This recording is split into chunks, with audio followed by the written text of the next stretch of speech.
heretic! Return what you have stolen from me! You've no claim to it, Robert. Take yourself from here before I'm forced to thin your ranks further. You play a dangerous game! I assure you, this is no game. After recreating the Crusades, Renaissance Italy, and the American Revolution, Assassin's Creed made the Golden Age of Piracy its playground in 2013. The historical setting enveloped players in a swashbuckling adventure across early 18th century Caribbean waters. Naval combat mechanics entered the mix as a series first, proving so thrilling that fans wasted no time wishing for a Ubisoft-produced pirate game sans the trappings of Assassin's Creed. The publisher unveiled such a project at E3 2017. The Skull and Bones announcement trailer and subsequent gameplay walkthroughs promised the sailing experience from Assassin's Creed 4 Black Flag would be injected into a massive multiplayer romp. However, the idea derived from a simpler premise years prior, one that would have seen Black Flag receive a seafaring online suite post-launch. But ambitions swelled as Ubisoft executives heard the siren song of a recurring revenue stream. Thus, Assassin's Creed 4's multiplayer mode morphed into a live service. Creative leads struggled for years trying to devise a clear vision, all while Skull and Bones became marred by several regime changes, multiple reboots, and more than a few delays. Mismanagement in the development and publishing departments muddied the waters from the start, and Ubisoft's bold insistence on a hefty premium price tag all but doomed the so-called quadruple A title. Despite nearly a decade of build-up, the pirate game launched to minimal fanfare in February 2024, courting fewer than 1 million users in Week 1. Did this beleaguered endeavor ever stand a chance? Its tumultuous production history doesn't suggest as much. This is the tragedy of Skull and Bones.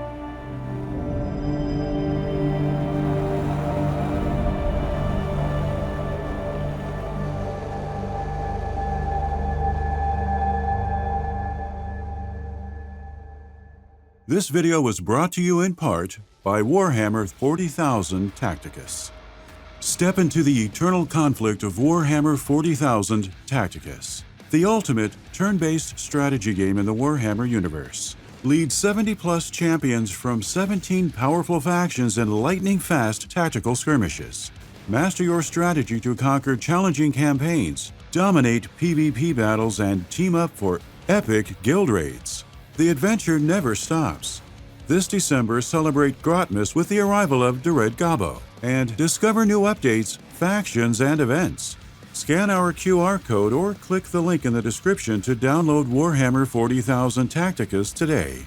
Don't forget to use the code HAPPYDEC to receive 2,000 gold and 50 Blackstones, available until January 1st. Lead your champions, dominate the battlefield, and become a legend in the Warhammer universe with Tacticus. 3, 2, 1, go!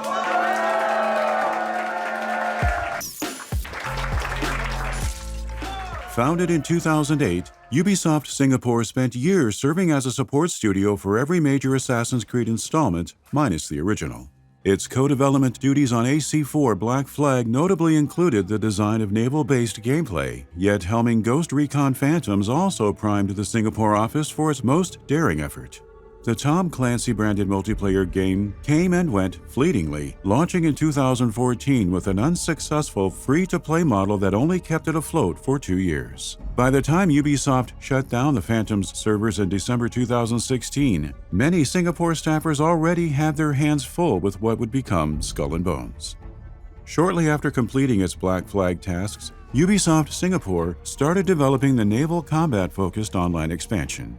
According to producer Anu Vadur, the endeavor started in 2013 by placing 2 players together on the same map.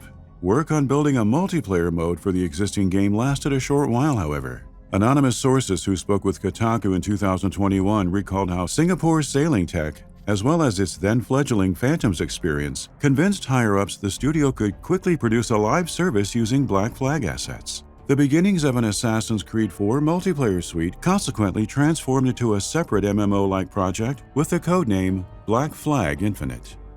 An inherent connection to Black Flag and its aging technology held back Infinite's growth potential on multiple fronts. For one, AC4 was a cross-gen game for both PS3 and PS4 era hardware, almost guaranteeing Infinite would be rendered obsolete upon release. Hoping to future-proof the online pirate experience, Ubisoft headquarters set aside the Assassin's Creed branding and instead charged the Singapore outfit with creating a new IP centered around high-stakes ship combat.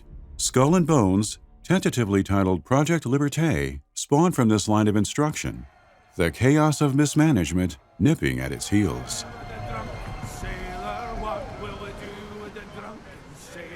What will we do with the drunken sailor lying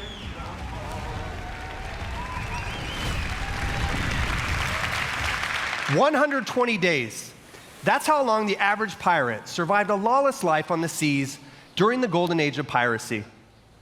I'm Justin Farron, the creative director for Skull and Bones, and this is your chance to not just survive, but to climb the food chain and surpass the legacy. Even in the years leading up to the E3 2017 unveiling, the core Skull and Bones premise manifested in various forms. One embryonic version imagined Project Liberté in a Caribbean setting like Black Flag.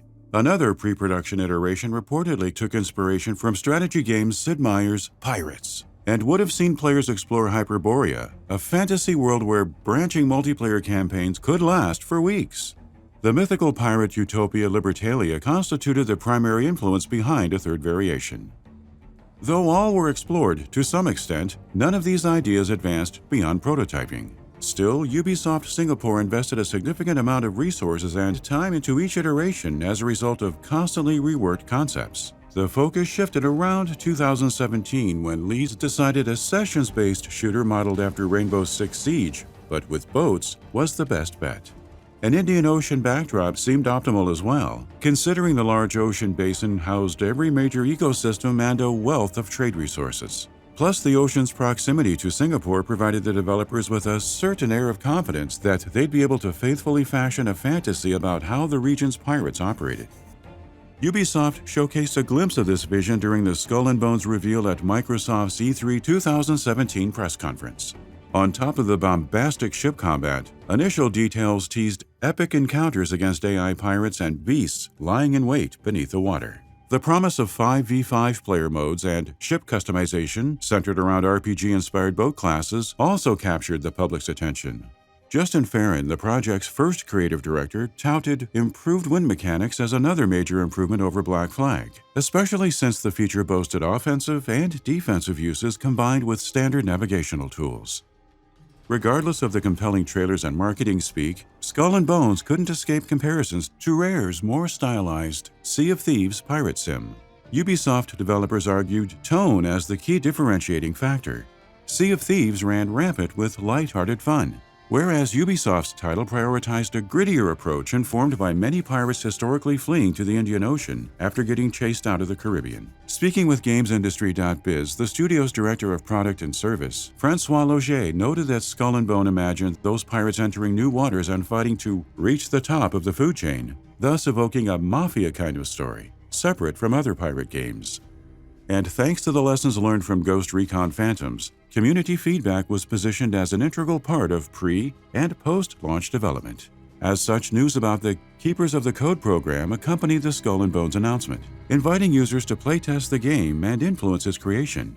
But some Kotaku sources claimed Ubisoft executives wanted more from E3 2017's sessions-based build and tasked developers with designing additive exploration buttressed by a world whose quest could venture beyond monetizing the PvP grind. While Ubisoft Singapore toiled away on these ambitions, Skull and Bones received the first of many delays in May 2018, pushing its release out of the previously announced fall 2018 window and into a nebulous 2019 through 2020 period. The publisher told investors the prolonged production cycle would result in an even more engaging experience for players. At least some of what the company had in mind occupied center stage weeks later during E3 2018.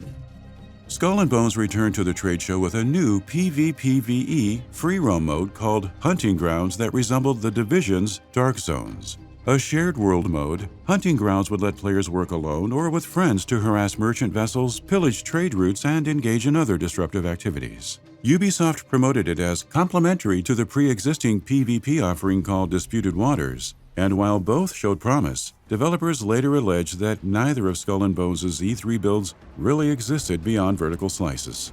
In the long run, the specifics mattered little. The Skull and Bones Ubisoft exhibited for 2 years was abandoned in favor of pursuing disparate gameplay possibilities.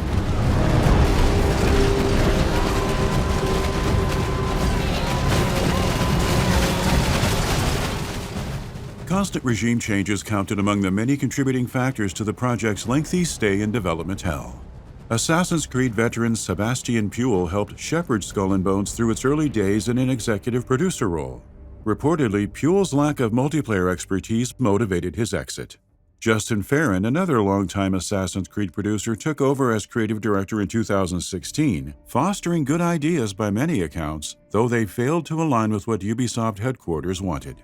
Notably, Farron stuck around until June 2019, 1 month after the second delay. The vice president of editorial from Ubisoft's Paris HQ, Elisabeth Pellin, assumed the role of creative director shortly thereafter and helmed a new way forward. Leadership had previously debated whether the project would center a pirate or their ship as the main playable character. The E3 2017 and 2018 builds revolved around the latter. The mid-2019 reboot focalized a playable pirate, then implemented exploration and survival elements borrowed from Rust and Ark Survival Evolved. Letting users roam land masses on foot represented another new point of interest, one prompting several rounds of trial and error. Existing combat, looting, and sailing mechanics remained intact, supported by crafting, trading, and other resource management features. The survival-based additions inspired higher stakes for dying, yielding what some developers deemed a roguelike light edge. Such drastic shifts invited more chaos since the engine tools used for Skull and Bones were ill-fated for land exploration and the sudden inclusion of deeper inventory management.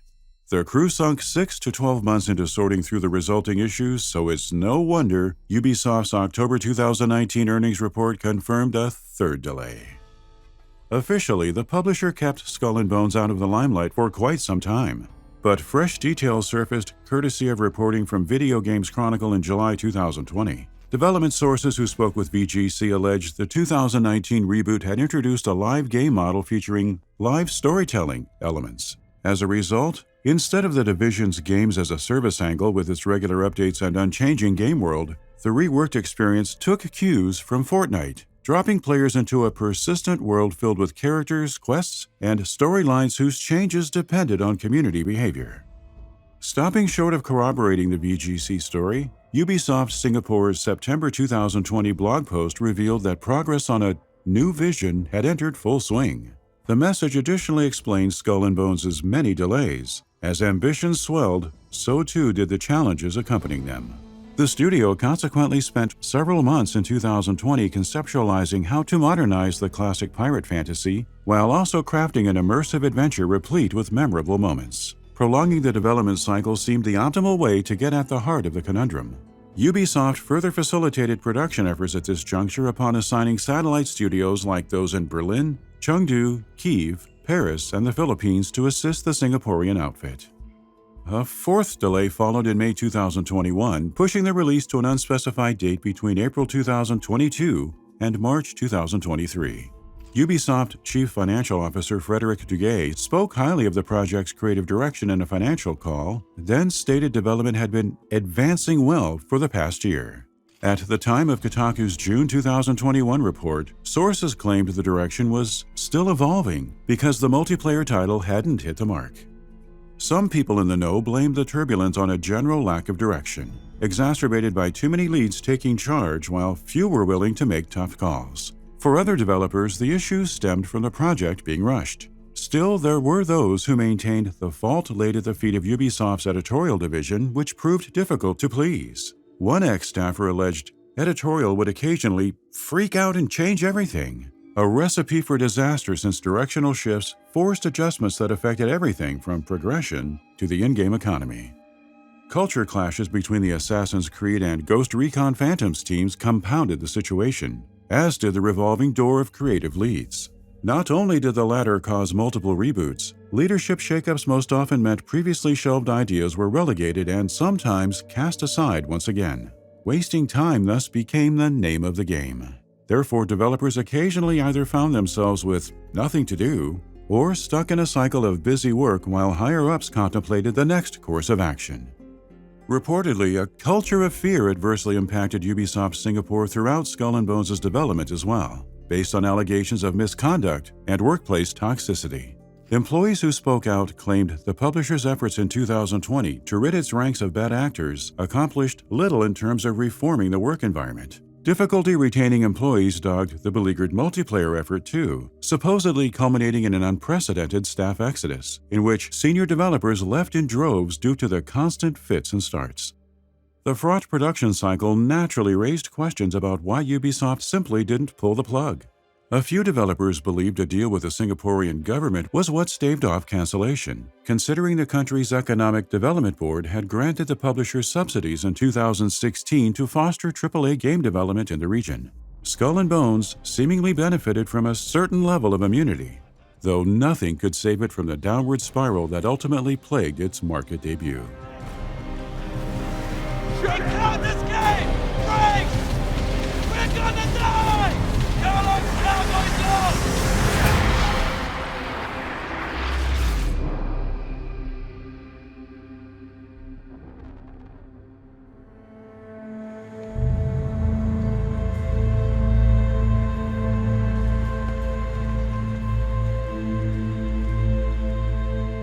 Skull and Bones finally received a November 2022 launch date that July for PC, PS5, Xbox, and Google Stadia. New details confirmed players would spend most of their time at sea with scattered chances of exploring the world on solid ground. A worldwide gameplay reveal followed the news, spotlighting multiplayer crafting, ship management, and exploration. In short, hopeful players were promised an adventure wherein they'd be able to assemble a crew aboard a small sloop and expand it into a mighty force on hulking warships. Viewers quickly expressed skepticism, lambasting the first-person ship camera, a lack of shipboarding combat, and the dated-looking visuals. Many begrudged Ubisoft for not delivering something along the lines of a Black Flag 2.0 experience. Ubisoft postponed Skull and Bones for a fifth time in September 2022. An extra 5 months would be used for polishing and balancing purposes, a necessity to improve the project's chances of long-term success. A sixth and final delay cited similar intentions in January 2023 as developers prepared for Skull and Bones' February 2024 rollout on PC, PS5, and Xbox Series platforms. The pirate title became mired in controversy once more ahead of launch, courtesy of its contentious $70 price tag. As a live service game with a battle pass, in-game store, and premium currency, the general consensus argued Skull and Bones had no business demanding such a high entry point. Even investors raised concerns during an earnings call. One pondered whether the cost could presumably limit the player base. Ubisoft CEO Yves Guillemot defended the decision, labeling Skull and Bones a quadruple A endeavor that warranted steeper pricing because it offered a full-fledged game that would deliver in the long run. Critic reviews and user impressions soon thereafter suggested otherwise. Dismal review scores permeated the Day One discourse, the common assessment being that while Skull and Bones provided a fun adventure, repetition, minimal gameplay variation, and dull missions did not beget a lasting thrill ride. The stellar ship combat and navigation that made Black Flag shine over a decade prior worked wonders for the multiplayer romp, yet could only bear so much of the heavy lifting. Users shared similarly unfavorable critiques, and low player counts did little to improve the perception. Insider Gaming's Tom Henderson heard from sources who claimed the repeatedly delayed title barely cracked 850,000 players in its first week, numbers bolstered by a free trial promotion. It was far from a great start for a project created on an estimated $200 million budget. Users who did dive in seemed engaged at the very least, logging about 3+ hours of playtime per day. Either way, developers knew sales figures were less than satisfactory, with some attributing the soft launch to the ill-advised $70 price tag. Specific failings aside, Skull and Bones' various shortcomings appeared indicative of a larger, company-wide issue within Ubisoft. Insider Gaming published a report prior to launch detailing the internal tensions that had beset the France-based organization. Sources familiar with the in-house operations identified Ubisoft's penchant for chasing trends in recent years as one of the key culprits behind its steady decline. Between 2021 and 2022, for instance, the Assassin's Creed publisher had approximately 12 Battle Royale shooters in development, many of them unceremoniously shelved. Poor management of this scale naturally resulted in delays becoming the norm.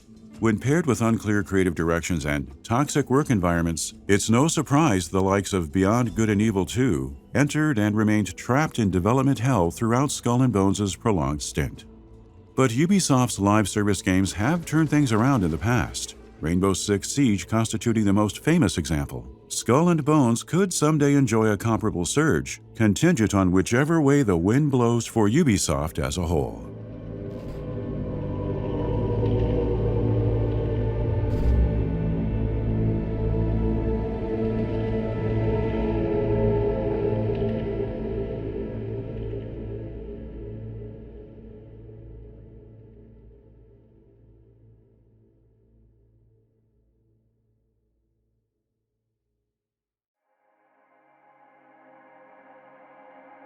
Thank you for watching our video. We'd like to take this time to thank, by name, the generous Patreons who have pledged to our Hall of Fame reward tier. Disco Cobra 2013, Ice Cold Water $1, Karu, Sauerkraut, Shuan Chinwin, and those currently subscribed to our producer reward tier: Adam Miller, Brock Piviroto, Darirab Sigurdsson, Dave Oshry, DCX-NG, DJ Redden, Eric Bedio, Fallen Asterisk, It's Peanut Butter, Crash Course, Jaguar Knot, Jan Christofferson, Matthew McLaughlin, Rebobbed, Roberto Nieves, Sir Alex, C-Rob Kaysen, Taylor Moten, Your B. If you enjoy our content, please consider subscribing to our channel and backing us on Patreon.